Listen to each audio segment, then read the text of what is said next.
I'll never forget the exact shade of the roasted chicken. It was golden brown, glistening under the kitchen island pendants, sitting next to a mound of garlic mashed potatoes that I'd spent 20 minutes getting to the perfect consistency. It was a Tuesday, just a regular, forgettable Tuesday in November. The kind of night where the biggest concern should have been whether we'd watch Netflix or just go to bed early. Christine, my wife of 8 years, sat across from me. She was wearing that slate gray blazer she liked, the one that meant she'd had serious meetings that day. She picked up her linen napkin, unfolded it, laid it across her lap, and then, with the same casual tone she might use to remind me we were out of milk, she dropped a bomb right into the middle of our suburban dining room. I want a divorce, Mark. No preamble, no trembling lip, no buildup of tension in the room preceding it. Just a smooth, practice sentence that landed with the weight of a cinder block on the mahogany table. The knife in my hand paused midair, hovering over a chicken thigh. Time seemed to warp. I could see the steam curling up from my plate, a gentle gray wisp, but I couldn't feel the heat anymore. The room suddenly felt cavernous, the air too thin to breathe properly. My brain scrambled to process the sound that had just come out of her mouth, certain I must have misheard. "Excuse me." I managed to get out. My own voice sounded strange in my ears, hollow, distant. I looked at her, really looked at her, searching for the punchline, searching for the face of the woman I'd married, the one who cried during insurance commercials and laughed with her whole body when I burned toast. That face, once the absolute center of my universe, was completely unreadable. It was a mask of flawless makeup and composed features. Her dark hair fell neatly around her shoulders, not a strand out of place. But her eyes wouldn't meet mine. They were fixed somewhere over my left shoulder, focused on the textured wallpaper. "I need space," she said, reciting the script she clearly rehearsed in her head on the drive home. "Clarity. This marriage, Mark, it's become a weight. I feel stagnant. My career is stalling, and I can't afford to be distracted anymore. A weight." That word clanged around in my skull like a dropped church bell. A weight, not a partnership, not a person she'd vowed to spend her life with. A dead weight dragging her down. I swallowed hard, the movement painful in the throat that had gone suddenly dry. I was still trying to catch up, still desperately scanning her posture for a crack in the armor, some sign of the emotional devastation I felt ripping through my own chest. But there was nothing. She was professional, poised. She looked like a CEO delivering bad quarterly results to a room full of shareholders she didn't particularly respect. It felt like she had already mentally filed the paperwork months ago and was just now getting around to informing the other party. "What does my support have to do with your career?" I asked. My voice was quieter than I intended, almost a whisper. I hated how weak it sounded. She finally met my eyes then, and honestly, that was worse than the avoidance. What I saw in there chilled me to the bone. It wasn't anger. It wasn't sadness or regret. It wasn't even cruelty, which would have at least been an emotion, something hot and reactive. It was detachment. Absolute glacial indifference. It was the look you give an old coat in the closet that you know you're never going to wear again. "You've been stable, Mark. Predictable," she said, sounding for all the world like she was conducting performance review, but not inspiring. "I need to evolve. I need to grow. And to do that, I have to leave behind the things that are holding me back." A laugh tore its way out of my throat. It was sharp, joyless, a jagged sound that startled us both. "So that's what I am? A speed bump on your road to enlightenment." She didn't flinch. She didn't even blink. She just reached for her wine glass, her hand perfectly steady, and took a measured sip of Cabernet.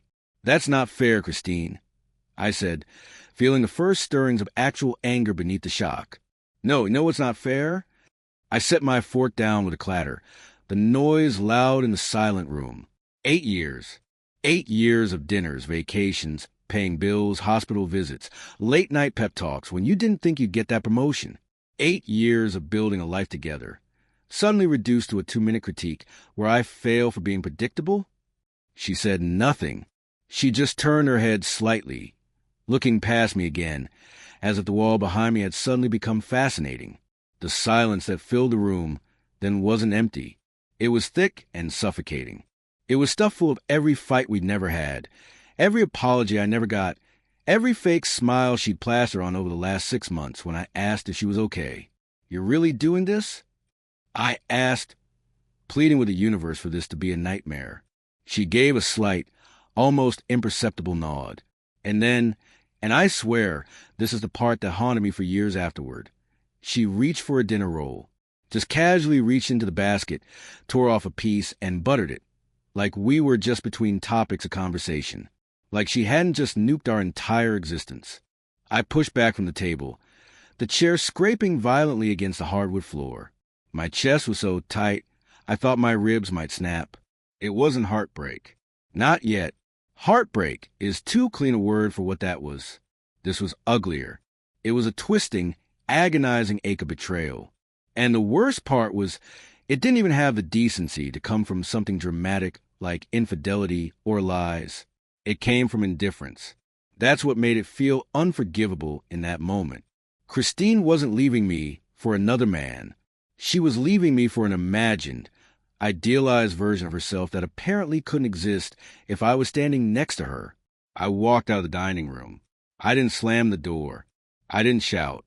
I just walked away because doing anything else, showing any more emotion to that wall of ice, would have felt like begging. And I wouldn't beg. Have you ever had that realization? That moment where you know your whole life is shifting tectonically, splitting apart at the seams, while normal life just carries on around you. That night, I stood by the front window of our suburban split level. The dinner was still warm on the table behind me. Outside, I watched a neighbor walk his golden retriever past perfectly trimmed hedges and glowing porch lights. Everything looked exactly the same on the outside. But inside, my marriage had just died in a chair that was still warm. They say when a bone breaks clean, it hurts less. You set it, you cast it, you heal. But this was shrapnel under the skin. It was a messy, jagged wound that refused to close properly. Standing at that window, watching the world keep spinning while my life ground to a halt, something in me was already whispering a warning. Don't patch this up, Mark. Don't chase what just let you go so easily. Back then, I was just a guy. I was a project manager at a mid-level logistics firm. Steady hours, decent money, nothing flashy. I was a guy who coached youth soccer on Saturdays, even though we didn't have kids yet, and grilled perfectly charmed burgers on Sundays. I was the kind of man who thought being dependable was the ultimate virtue. I didn't see it coming because I thought I was playing by the rules. Maybe that was my crime in her eyes. Being safe, being stagnant. Even as her footsteps echoed down the hall that night, even as the bedroom door shut with a click that sounded final and absolute, I knew this wasn't just a fight. It was an execution. Fast forward 5 years. 5 years since that night at the dinner table. 5 years since Christine cut our marriage loose, like a sandbag dropped from a rising hot air balloon.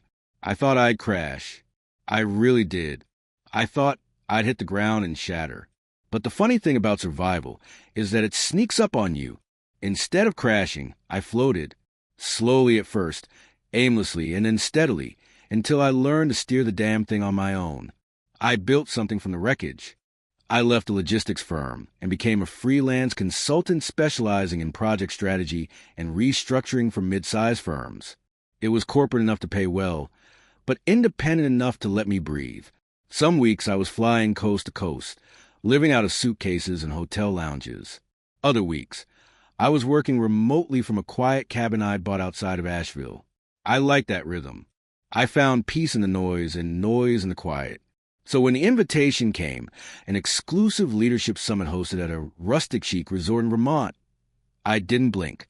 I booked my flight, packed my charcoal gray suit, and told myself it was just another gig. Another crowd of eager executives, keynote egos, and overpriced coffee. Then I saw her name on the itinerary.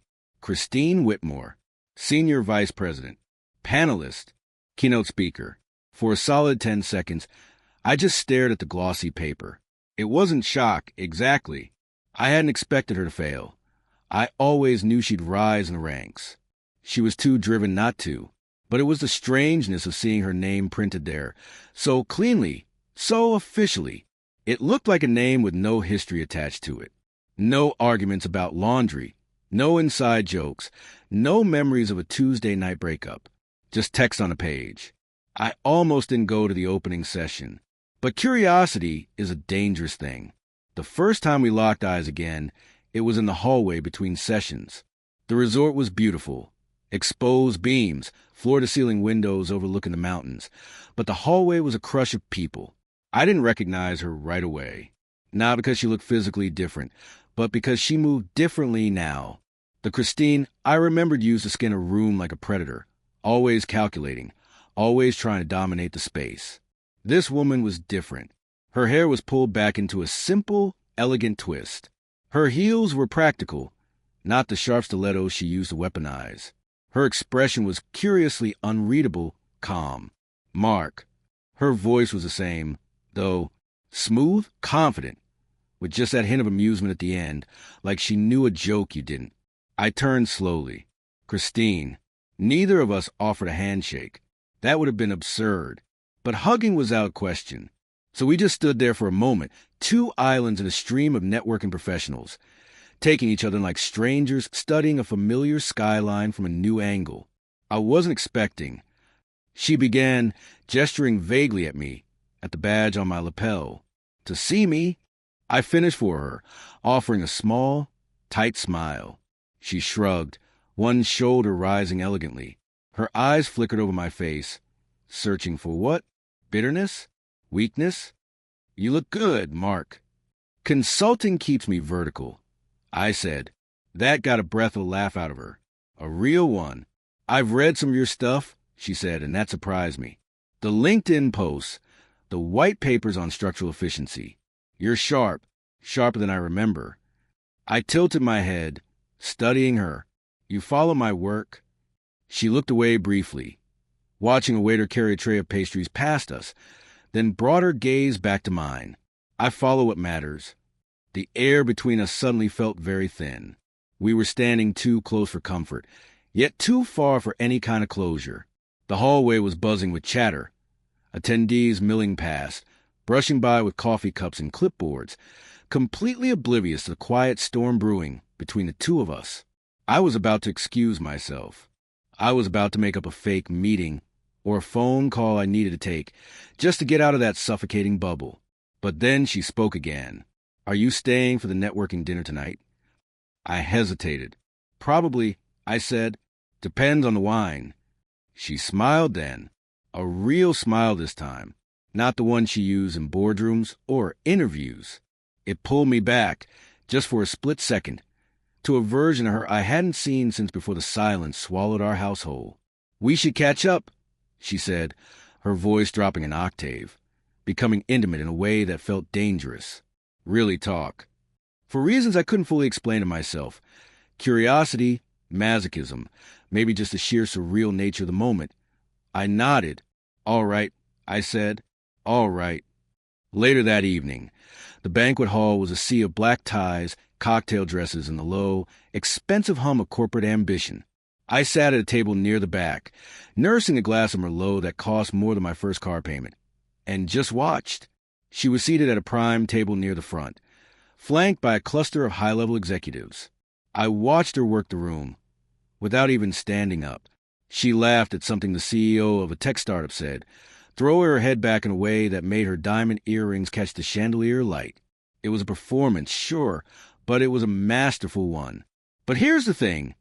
Every 10 minutes or so, like clockwork, her eyes would drift. They'd leave the conversation, scan the room, and land on me. When our gazes met across the 50 feet of carpet and white linen, she didn't look away. She didn't smile, didn't wave. She just held the look. It should have felt colder. It should have felt strange. But it didn't. It felt like two old ghosts learning how to haunt the same house without screaming at each other. We were the only two people in that room who knew the truth about the other, who knew what we looked like at 3 a.m. with the flu, who knew the sound of the other's breathing. We didn't speak again that night. I didn't approach her table, and she didn't come to mine. We just exchanged a small, barely perceptible nod before I finally pushed my chair back and headed for patio doors. The air outside was sharp enough to cut. The sky above Vermont was cloudless, a vast dome of black velvet, with stars pricking through like glass under pressure. I leaned against the stone railing, the cold seeping through my suit jacket, and took a deep breath. I remember thinking, this doesn't make sense. I probed my own chest, looking for the jagged edges. I should have felt bitterness. I should have felt resentment or anger or that hot, twisting jealousy you feel when the person who destroyed you seems to be doing just fine.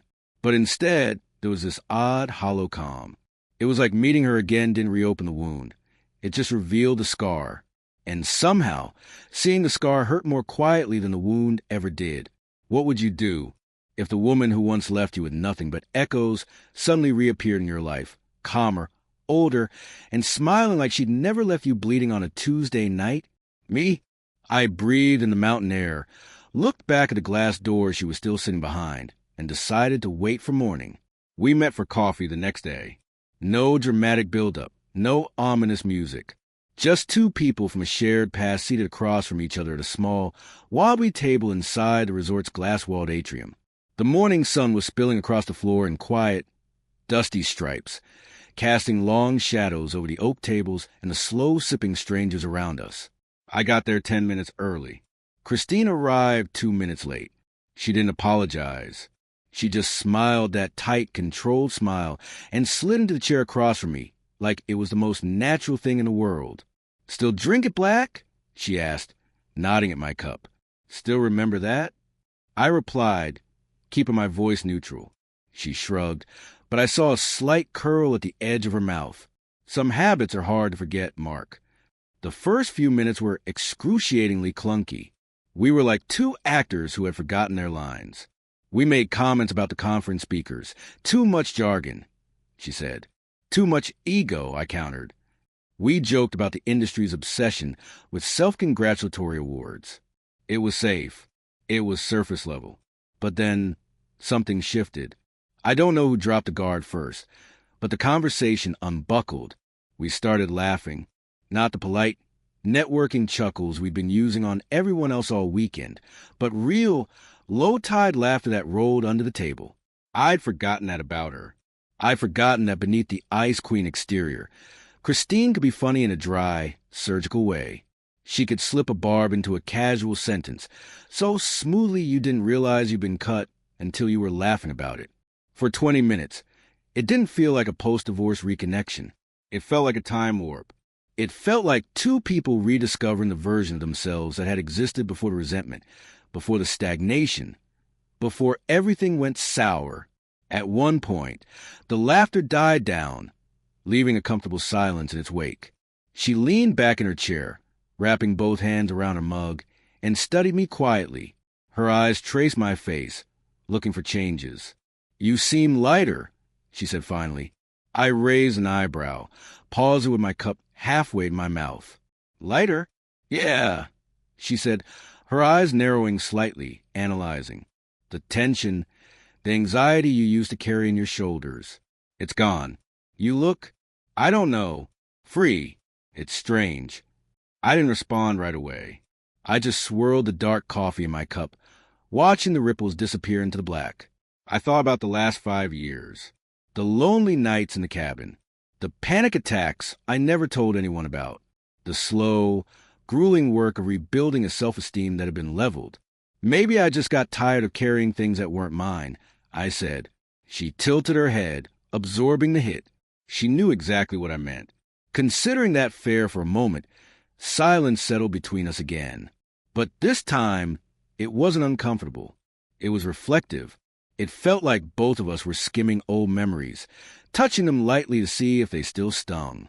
"You know," she said, her voice softer now, less projected. "I used to think people couldn't change. I used to think we were just who we are, wired into habits, stuck in roles." She exhaled a long breath through her nose, looking down at the table. "Now, I don't know. I've seen too many versions of myself these past few years. Some of them I liked, some not so much." There it was, the first crack in the armor. It was subtle, unspoken, but it was there. And it caught me off guard because part of me had built her up in my mind as this immovable object, calculated, unapologetic, perfect. But here, across a scratched wooden table in a hotel cafe, she looked like someone else. Or maybe just someone more honest. As I stirred the last of my coffee, I found myself asking a question I didn't expect to ask. A dangerous question. Do you ever miss it? She looked up, startled. What? The ordinary, I said. The domestic rhythm. The grocery lists. The mismatched socks. The boring stuff you said was weighing you down. Her smile faded, not into a frown, but into something more melancholy. She looked out the window at the mountains for a long beat, and when she looked back, her eyes were unguarded. More often than I admit, she said. We didn't touch. We didn't cross any obvious lines. But something shifted that morning. Not back into love. No, we were far from that, but into recognition. We had stepped into that dangerous gray space where memory meets curiosity. As I stood to leave, she touched my arm lightly, just for a second, enough to anchor the moment. Thanks for the coffee, she said. I nodded. Anytime. But as I walked away, navigating through the tables of chatting strangers, something tugged at me. It wasn't regret. It wasn't hope. It was just a quiet, unnerving question that I couldn't shake. Can people really change? Or were we just two people who were lonely in a crowd, reaching for the only familiar thing we could find? I didn't have the answer, but I had a feeling I was about to find out. It was the second night of the summit. The air coming off the lake was crisp, carrying the scent of pine and impending winter, and the wine on the terrace tasted expensive enough to help us pretend we weren't surrounded by pitch decks, lanyards, and name tags. Christine had asked me to join her for a quiet glass before the evening's main event, a gala dinner that promised to be as tedious as it was lavish. I agreed, more out of morbid curiosity than any lingering nostalgia. I wanted to see where this new, softer version of her ended and the old Christine began. We sat side by side on cushioned teak chairs that faced the water, our backs to the noise of the cocktail hour. Her heels were off, tucked neatly under her chair, and she cradled her wine glass with both hands like it held some kind of delicate truth she hadn't decided whether to spill or swallow. The conversation was soft at first. Safe. We traded industry gossip. Share a laugh about how the keynote speaker had managed to use the word synergize 10 times in a single slide. It was easy. Too easy. Then came the shift. She stopped swirling her wine. The silence stretched a little too long, becoming heavy. She looked over at me, her expression serious now, stripped of the social veneer she wore so well.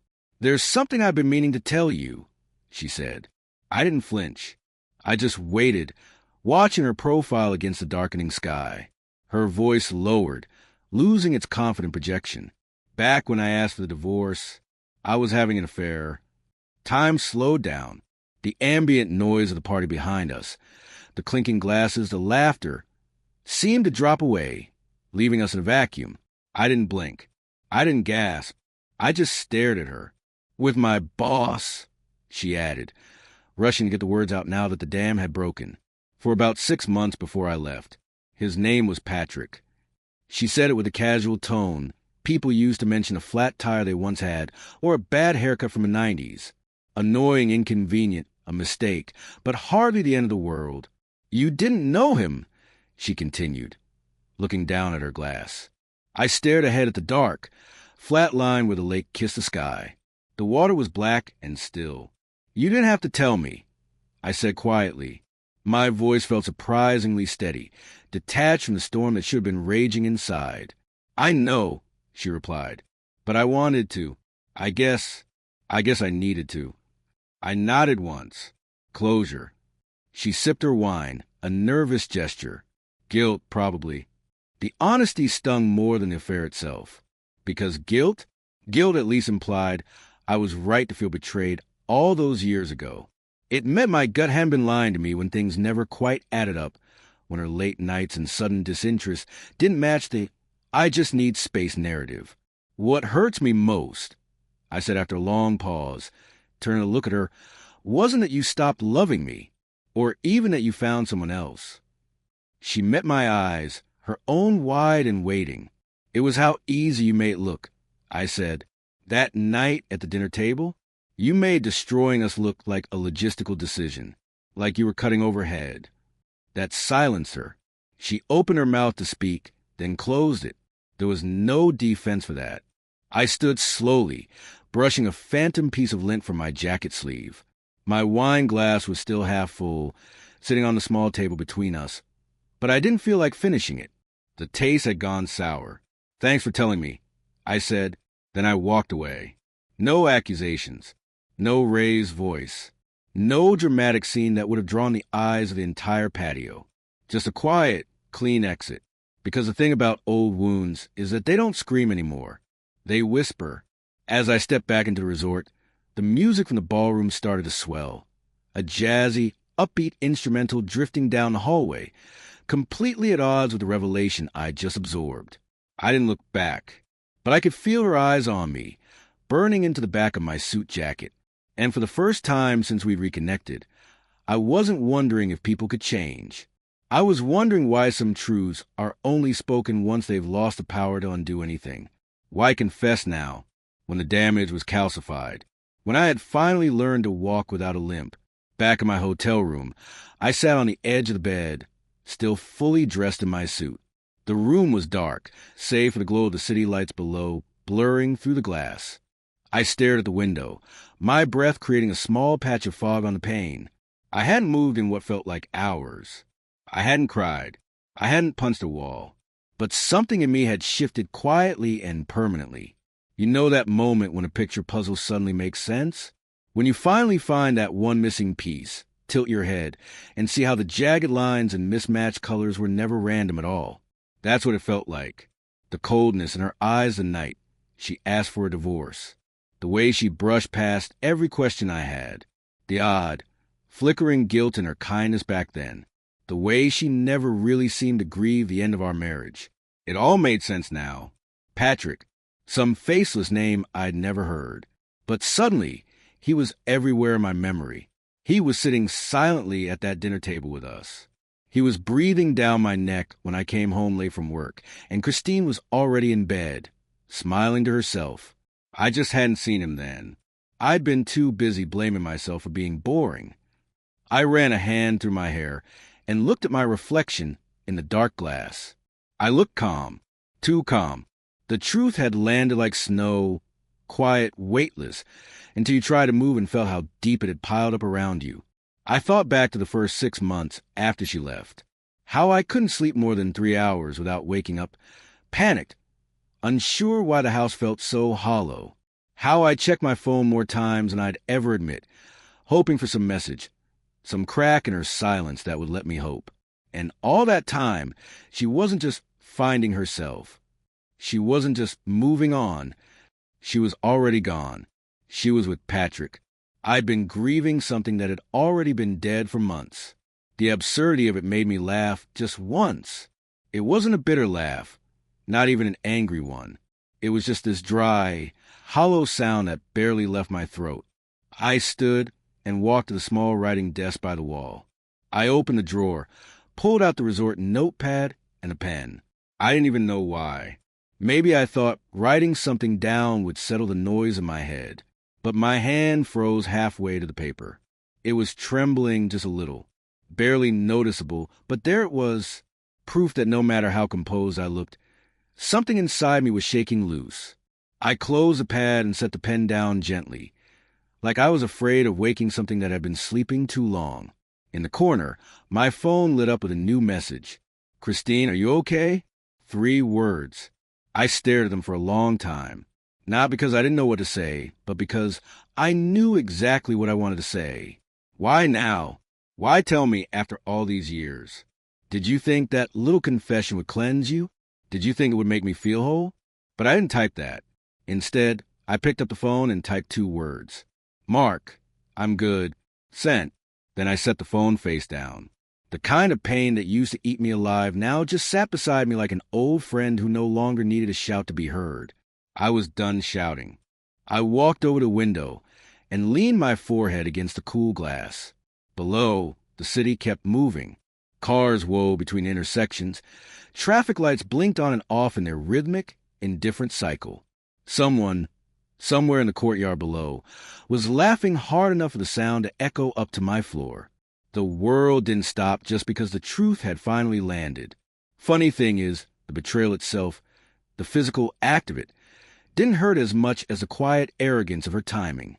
It felt like she thought I was finally strong enough to handle it, like I was a project she had finally signed off on. But the truth was, I'd stopped needing anything from her a long time ago. And yet, part of me still felt that old ache. Not because I wanted her back, God, no, but because I remembered who I used to be when I loved her. I remembered the man who cooked roast chicken on a Tuesday, completely oblivious to the fact that his life was a lie. That man deserved better. The next morning, her name lit up my phone again.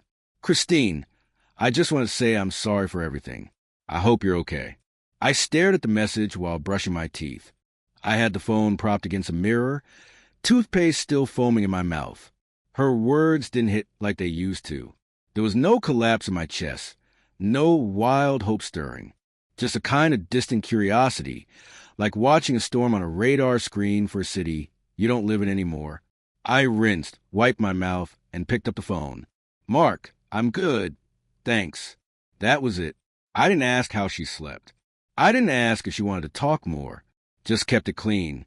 Tight. She replied a minute later. Christine, I meant what I said. I was wrong back then.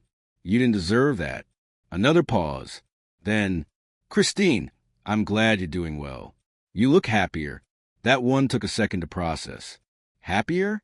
I hadn't thought of myself in those terms. I was functioning. I was focused. I was calm. Was that what happiness looked like now?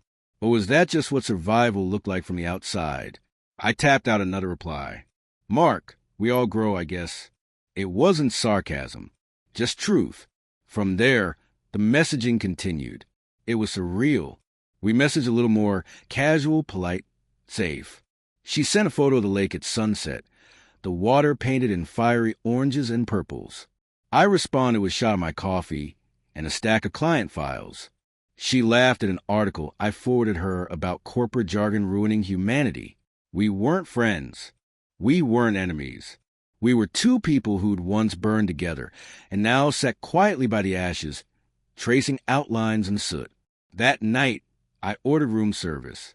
Something about the dining hall felt too loud, too full of polished strangers and polished intentions. I sat by the window, a club sandwich on my lap, watching the sky flicker between deep blue and indigo. Another message buzzed through. Christine, I still think about you sometimes. Not in a romantic way. Just wondering where you went. I stared at the screen. It was a sentence that didn't ask to be answered, and yet still pulled at the corners of something I'd long since folded away. Where I went, as if I had disappeared, rather than been discarded. I didn't reply. Not right away. Instead, I poured myself a glass of water, walked barefoot to the window, and looked out at the silhouettes of pine trees swaying in the wind. When I finally sat back down, I typed, Mark, I didn't go anywhere. You just stopped looking. And then I locked the screen. That was the difference now. I wasn't chasing her words anymore. I wasn't twisting myself into knots to decode every message. I read them. I understood them. But I didn't live in them. She was reaching out, maybe out of guilt, maybe out of genuine reflection. And maybe she really believed she was showing care. But care that comes after damage doesn't feel warm. It feels strategic. Still, we kept messaging. She told me about a boardroom mishap where a projector exploded. I told her about a client who wanted to launch a product called Brain Fuel, which turned out to be reheated mushroom tea in a $14 bottle. We laughed or typed LOL, which is close enough these days. But under every line, I could feel it. She was testing the distance. She was trying to measure how far she could lean before I stepped back. And I was letting her, not because I wanted her again, but because I wanted her to see what she broke and how well it kept moving without her. She sent the message just after 9, just as I was about to shut off my laptop and call a night. Christine, crazy idea. My firm's annual gala is next week. Black tie, rooftop, catered, painfully elegant.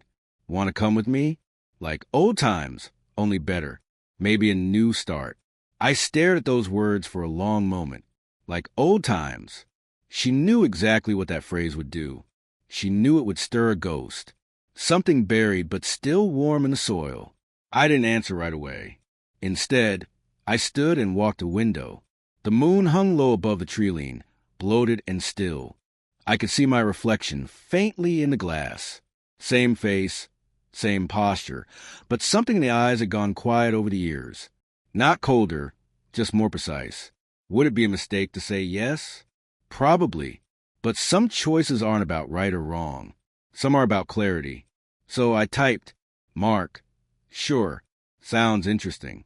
No emojis, no exclamation marks. Just that.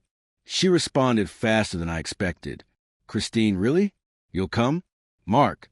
I said I would. A pause. Christine, I'll forward the details. It's formal. I'll send you the RSVP link. Don't ghost me this time. Winky face. The winking face stung more than it should have because it wasn't flirtation. It was something worse. Familiarity. She'd slipped back into comfort, like we hadn't been broken for years. Like the truth she dropped over wine 2 nights ago wasn't still echoing in my bones. But I kept my responses short and neutral, like a man reading from a teleprompter. That night, I lay awake longer than usual. Not restless, just aware. Aware of how strange it felt to be circling back to the same woman who once dismantled me without so much as a raised voice. But that's the thing about silence. Once you learn to sit in it, you stop fearing the echo. I told myself this was nothing, just a gala, a chance to wear a tux, sip a bitter cocktail, and gnaw through introductions. I could handle that. I'd done worse. But underneath that calm certainty was something quieter, something unsettled. Not fear, not hope, something sharper. The kind of stillness that only comes before a storm. The next day, she sent me the invite. I clicked accept without thinking twice. No flutter of nerves, no excitement. Just the steady rhythm of a man who understood what was coming but didn't blink. It wasn't about revenge. It wasn't about romance. It was about facing the final act on a rooftop under city lights beside the woman who once mistook guilt for growth. She wanted a new start. What she didn't realize was I already had one. The gala was held on the 23rd floor of a glass-wrapped building in downtown Boston. The skyline glittered around us like a high-budget set piece, urban and indifferent. Waiters moved like ghosts through the crowd with trays of champagne, and everyone wore the same practiced smile, ambitious, polished, unreadable. I arrived just past 7. The elevator ride up had been silent, just me and my reflection in the polished steel doors.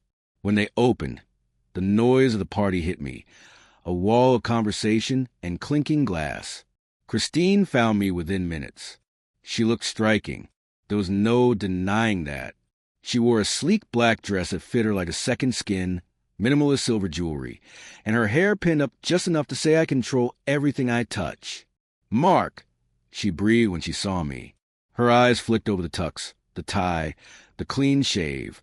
You look different. You too, I said. No smile, just truth. She threaded her arm through mine. Light as mist, she murmured. Steer me into the room that we made the rounds. It felt like a performance of a life we used to have, but sharper, colder.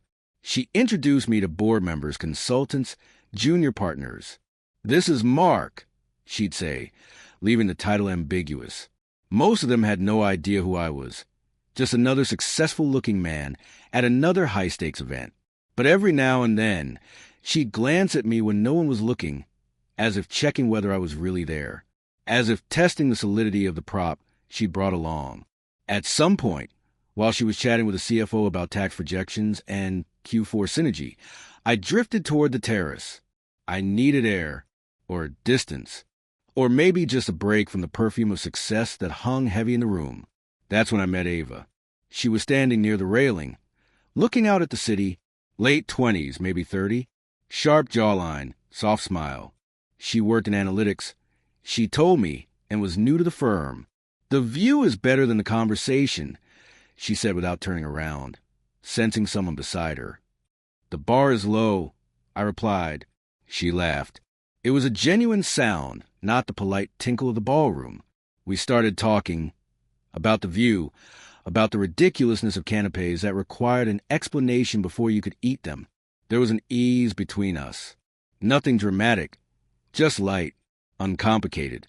Christine joined us after a while. I felt her presence before I saw her. The temperature seemed to drop a few degrees. Her smile when she saw Ava faded just a little, a flicker of something possessive. She tucked it back quickly, but I caught it. "Ava," Christine said, her voice perfectly even. "This is Mark, old friend." "We've met," Ava said, still smiling, unbothered. The next half hour unfolded in slow layers, the kind you only see clearly in hindsight. Christine excused herself to greet a client, some bigwig she couldn't ignore. Ava stayed. We chatted more. Nothing suggestive, nothing improper. But the conversation had a rhythm that Christine used to own but had forgotten the steps to. Then, without warning, as the wind picked up and laughter spilled from the open doors, Ava leaned in slightly to hear me over the noise. "I should let you get back to your date," she teased lightly. I shook my head. "I came alone." She tilted her head, confused. "Really?" "Really," I said. And then I did something that didn't feel impulsive at all. It felt like the inevitable result of 5 years of gravity. I kissed her. It was soft, brief, nothing scandalous. But it was visible. Christine saw. She was halfway back to us, a glass of wine in hand, her eyes already narrowed as she scanned for me. The moment her gaze landed on us, she stopped dead. Our kiss broke a heartbeat later. I turned my head slightly, just enough to meet Christine's eyes across the terrace. Her face went pale, then flushed a deep, angry red. But she didn't storm off. She didn't scream. She stood there blinking, lips parted, like she couldn't decide whether to speak or shatter. The humiliation wasn't in the kiss itself. It was in the fact that I didn't explain it. I didn't look sorry. I didn't chase her with excuses or caveats or shame. I just watch her watch me. And then I turned back to Ava, calm as ever, and asked, "Do you want another drink?" Ava smiled. "Yes." When I glanced back again, Christine was gone, just an empty patch of stone floor where she'd stood. I didn't follow. I didn't need to, because in that quiet moment between eye contact and retreat, I saw everything I needed to see. She hadn't come here for closure. She hadn't come here for a new start. She'd come to reclaim control. She wanted to prove to herself that she could still pull the strings. But tonight, she finally understood she didn't hold them anymore. The call came the next afternoon.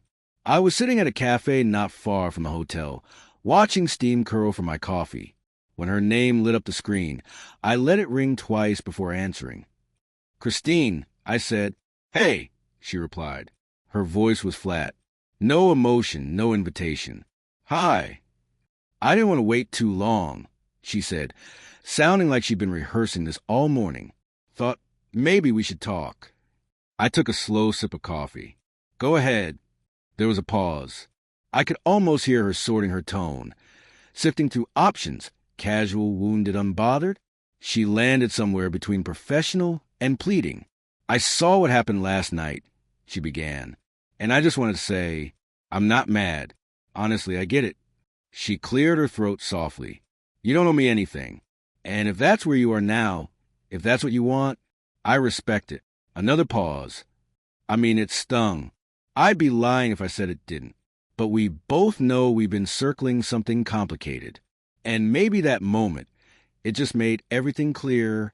I let the silence sit between us. A slow, steady pressure. She pressed on, filling the void. "I'm not angry, Mark. And I'm not trying to rewrite the past. I just think, if there's still something here, something worth exploring, I'm open to that. If not, I'll step back." More silence. She tried to lighten it with a laugh, but it cracked a little at the edges. "Wow, I sound like a job interview." Still, I said nothing. Because what do you say to someone who finally decides to be gentle only after years of being calculated? To someone who tries to build you a bridge only after she burned down the house? Her voice softened further. "I'm not asking for anything big. Not yet. Just maybe coffee again. Or a walk. No pressure." She waited, and I let her wait. Not to hurt her, but to let the weight of her own words settle without interruption. Finally I spoke. "Are you finished?" That was it. No anger, no sarcasm, just 3 simple words. Her breath caught slightly on the other end. "Yeah," she said. "I guess I am." "All right." I replied. She hesitated. "So, what do you think?"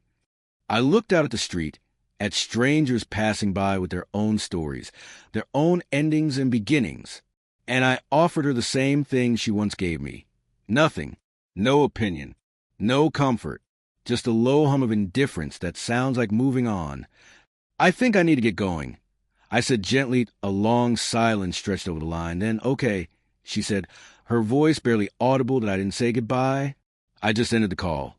The phone went dark in my hand, the screen reflecting only my face. It wasn't satisfaction I felt. It wasn't even triumph. It was something colder, something quieter.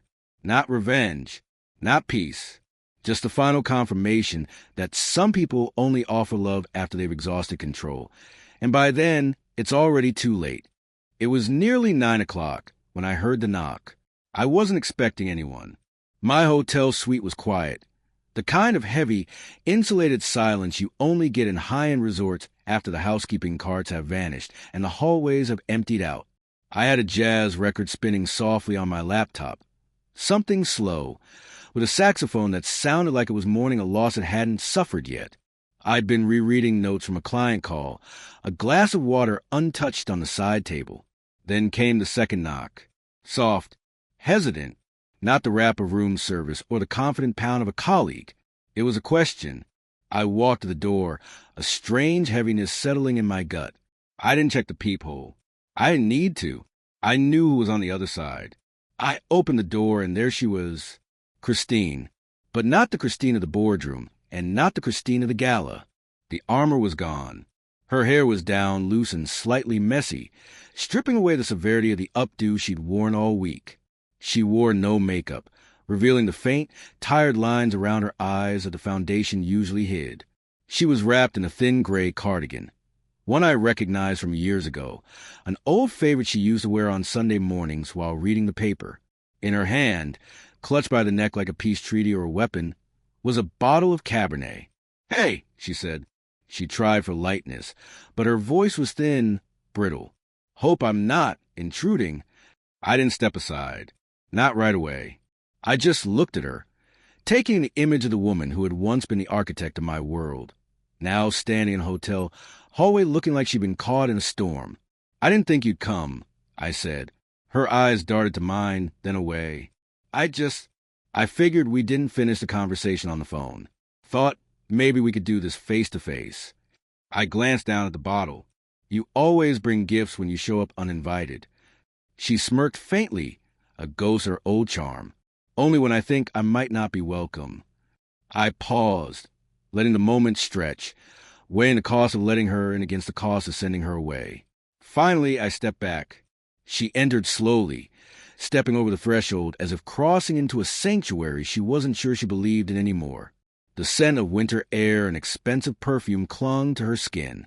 She looked around the room, the dim lighting, the open notebook, the unmade bed in the corner, as if taking inventory of who I had become in the quiet moments. "It's peaceful in here," she murmured. "I like the quiet," I replied. She nodded, and her eyes dropped to the floor. We sat. I took the armchair. She took the edge of the sofa. No music, no distractions, just 2 people on opposite ends of a room that suddenly felt too small for the history it was holding. She poured the wine into 2 water glasses she found on the credenza, her hands trembling just enough to make the bottle clink against the rim. "I know I said on the phone," she began, staring into the dark red liquid. "But I want to say it here, too, to your face." I said nothing. I just watched her. She pressed forward, her voice gaining a little more strength. "I'm not upset about last night, about the kiss. I understand, Mark. Truly, you're allowed to move on. You're allowed to connect with people." She looked up at me then, her eyes wide, imploring. She looked benevolent. She looked like a saint granting absolution to a sinner. "I'm not here to guilt you," she continued. "I'm here to tell you I forgive you." The air in the room seemed to freeze. I raised an eyebrow. "You forgive me?" "Yes," she breathed. for kissing someone else, for the way things ended up, for whatever confusion we've had. She took a sip of wine, looking satisfied, as if she had just laid down a royal flush. And if you want to start clean, I'm open to that. I looked at my own glass, untouched on the table. The audacity of it was almost impressive. She had twisted the narrative so completely in her head that she was the one offering grace. She was the one bridging the gap. I leaned forward slightly, resting my elbows on my knees. I kept my voice calm, measured, surgical. "Okay," I said. "Then I guess it's my turn." She blinked, confused. "What do you mean?" I locked eyes with her. I didn't look away. I didn't let her look away. "I forgive you," I said. She smiled uncertainly. "Mark, you don't have to—" "I forgive you," I interrupted, my voice dropping lower, "for sleeping with your boss." The breath left her lungs like she'd been punched in the solar plexus. Her lips parted, but no sound came out. Her hand went slack around the wine glass, and for a second I thought she might drop it. The color drained from her face, leaving her looking gray and exposed under the hotel lights. "Patrick," I said, saying the name out loud for the first time. "I forgive you for lying in my face for 6 months. I forgive you for making me believe I was stagnant and boring, when really you were just distracted." Her composure didn't just crack, it disintegrated. Her chin trembled. She blinked rapidly, fighting tears that were already spilling over. "Mark," she whispered. It was a plea, a beg for me to stop. But I wasn't doing this to hurt her. I was doing it to free myself.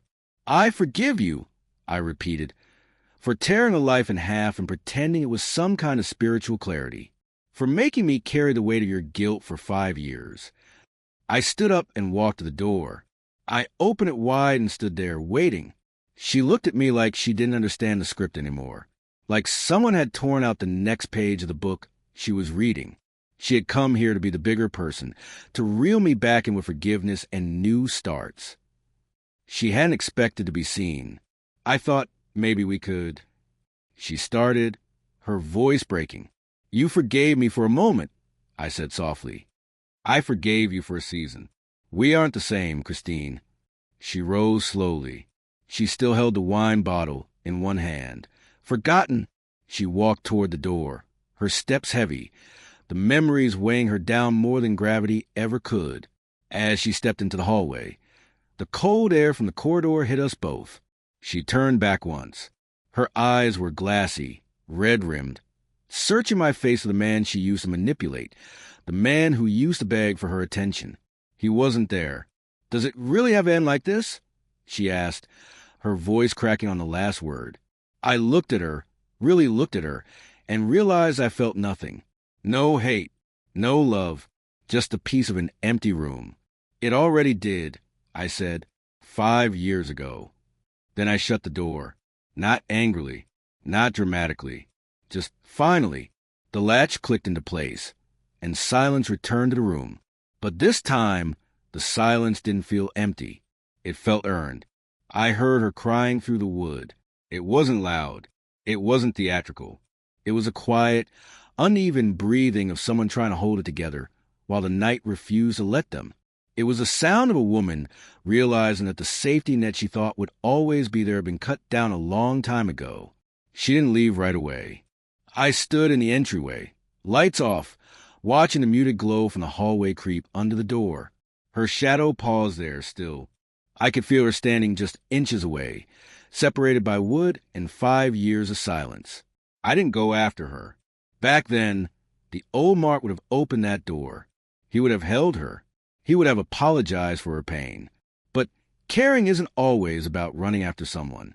Sometimes caring for yourself is about not reopening a door you finally found strength to lock. Eventually, the shadow moved. I heard the soft scuff of shoes on carpet, the faint ding of the elevator down the hall, and then silence. I walked back to the sofa, picked up the wine she'd poured, and sat down alone. Funny how 5 years can carry the weight of a whole other lifetime. Back then, I thought the worst part of losing her would be the absence, the quiet house, the empty space on the other side of the bed. But it wasn't. The worst part was the confusion, the endless, Exhausting puzzle trying to understand why someone who once looked at you like you were everything suddenly couldn't look you in the eye. That confusion used to eat me alive. It used to wake me up at 3 a.m., screaming for answers. But tonight, I watched the confusion walk away. And in its place, something else settled in. Not triumph, not revenge, just peace. Because when someone finally shows you who they are, when all the stories and excuses fall away and they offer you the naked truth, you get to stop guessing. You get to stop bleeding over questions that never deserve your answers. I didn't hate Christine. Truth is, I think part of me always hoped she'd circle back one day, not to fix things, but to at least admit what broke them. And she did. She finally did. But sometimes clarity comes too late. And closure? Closure isn't always a conversation. It isn't always a hug or a handshake. Sometimes closure is the sound of your own breath, steady and calm, after the storm leaves the room. Sometimes it's a woman walking down a hallway in the middle of the night, realizing the thing she used to control has already outgrown her grasp. And sometimes it's just a door you choose not to open again. My name is Mark, and that was the night I didn't just forgive her. I forgave myself for holding on, for not seeing the signs, for thinking I needed her to tell me I was worth something. I already was. And now, finally I am again. If this story hit something real for you, drop a comment. Have you ever closed a door that almost broke you, or had to forgive someone who never actually asked for it? Let me know. I'll be reading. It's been 6 months since that night at the hotel. I know some of you are wondering, did she knock again? Did she call? Did I open the door? The truth is, silence is a heavy thing until you get used to it. Then it just feels like room to breathe. She didn't knock again that night. I checked out of the resort the next morning before the sun was fully up. I didn't leave a note. I didn't send a goodbye text. I just packed my bag, got in my rental car, and drove 3 hours back to the airport with the radio off. 2 weeks later, I got an email. Subject line, just one last thing. I sat with my cursor hovering over it for a solid 5 minutes. The old Mark, the one who needed her validation like oxygen, would have opened it instantly. He would have analyzed every comma, every word choice, looking for a secret code that meant she still loved him. But I wasn't that guy anymore. I opened it. It was short. Mark, it said, you were right about everything.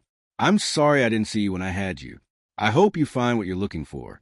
See, I read it twice, and then I did something I never thought I'd be capable of. I didn't reply. I didn't feel a surge of anger or a wave of sadness. I just felt done. I dragged the email into a folder labeled Archive and went back to work. That's the thing about closure. We chase it like it's this big, dramatic moment where the music swells and everything makes sense. But real closure is quiet. It's the moment you realize you have nothing left to say to the person who used to know all your secrets. As for me, I'm doing good. Better than good. I'm still consulting, still traveling. But I spend more time at the cabin now. I bought a kayak. I'm terrible at it. But I like being out on the water, where the only noise is the wind and the paddle hitting the lake. And remember Ava, the woman from the terrace? We grabbed dinner a few weeks after the summit. Nothing serious. Just drinks and tacos, and a lot of laughing about corporate buzzwords. She's great. Sharp, funny kind. I don't know where it's going, and for the first time in my life, I'm okay with not knowing. I'm not looking for someone to complete me anymore.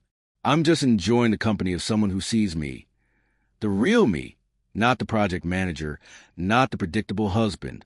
I guess the point of telling you all this, the divorce, the depression, the summit, the confrontation, is simple. Life is too short to be someone's safety net. It is too short to be the predictable option they settle for when their excitement runs out. You are the protagonist of your own life, not a background character in theirs. If you're stuck in that hallway right now, staring at a closed door and wondering if you should knock, don't. Turn around. Walk away. There's a whole world waiting for you down the hall. And trust me, the air is a hell of a lot fresher out there. Thanks for listening to my story. If you're going through it, keep your head up. The best revenge isn't success, and it isn't anger. It's happiness. Take care of yourselves. 1 year later, I want to leave you with one last image. Because stories like this, they usually end with the big confrontation or the where are they now summary. But real life? Real life happens in the quiet moments after the credits roll. It was a Tuesday, just like the day Christine left. I was at the cabin outside Asheville. The sun was setting behind the Blue Ridge Mountains, painting the sky in these bruised purples and fiery oranges, the kind of view you can't capture on an iPhone, no matter how hard you try. I was in the kitchen. For a long time after the divorce, I couldn't cook. The kitchen felt like a crime scene. The sound of a knife chopping vegetables, the smell of roasting meat, it all triggered that fight or flight response. It took me right back to that mahogany table and the sound of my life shattering. But on this Tuesday, I was chopping peppers. Red, yellow, green. I was making chili. Nothing fancy, just comfort food. Ava was on the back porch. She wasn't dressed up. She was wearing sweatpants and one of my old flannel shirts that swallowed her whole. She was reading a book, her feet propped up on the railing, humming along to the radio playing in the background. I stopped chopping for a second and just watched her through the screen door. She wasn't trying to network. She wasn't calculating her next career move. She wasn't analyzing me to see if I was inspiring enough for her 5-year plan. She was just existing. She was happy just being there in the quiet with me. And in that moment, the ghost of that old word came back to me. Predictable. Christine had thrown that word at me like an insult, like a curse. She made me feel like stability was a sin, like being dependable was the same thing as being dead. But standing there, smelling the cumin and the onions, watching the woman I care about turn a page in the fading light, I realized something. Predictability isn't a trap. It's a luxury. It means knowing that when you walk in the door, you're welcome. It means knowing that the person sitting across from you isn't scanning the room for a better option. It means that on a random Tuesday, you can make chili and listen to radio and know, deep in your bones, that the rug isn't going to be pulled out from under you. Christine wanted a life of highs and lows. She wanted the thrill of the chase, the drama of the climb. And she got it. She got the affairs, the guilt, the momentary forgiveness, the lonely hotel rooms. I got this. I walked out onto the porch, wiping my hands on a towel. Ava looked up. She didn't smile perfectly. She smiled warmly. "Is it ready?" she asked. "Almost," I said. "Just needs to simmer." She put her book down and stretched. "You know, this is the best part of the day." "What is?" "This," she said, gesturing to the mountains, the cab, and me, just knowing what to expect. It's nice not to have to guess what happens next. I laughed, a real, deep laugh that came from the chest. "Yeah," I said, "it really is." We ate dinner on the porch as the fireflies started to blink in the tall grass. We didn't talk about work. We didn't talk about the past. We argued about which movie to watch later and made plans to go hiking on Saturday. It was boring. It was ordinary. It was predictable. And it was the most beautiful Tuesday of my life. So, if you're listening to this and you feel like you're not enough, like you're too safe, too quiet, or not excited enough for the person you love, I want you to remember this. Fireworks are amazing, but they burn out in seconds and leave you in the dark. A hearth fire? That burns slow. That keeps you warm all night. Don't let anyone convince you that your warmth is a weakness. The right person will come along and sit by your fire, and they won't ask you to burn the house down just to keep them entertained. My name is Mark. I'm a project manager. I grill on Sundays. I love a good routine. And I'm finally, truly home. Thanks for watching. It's been 3 years since I cooked that chili. 3 years since I realized that boring was beautiful.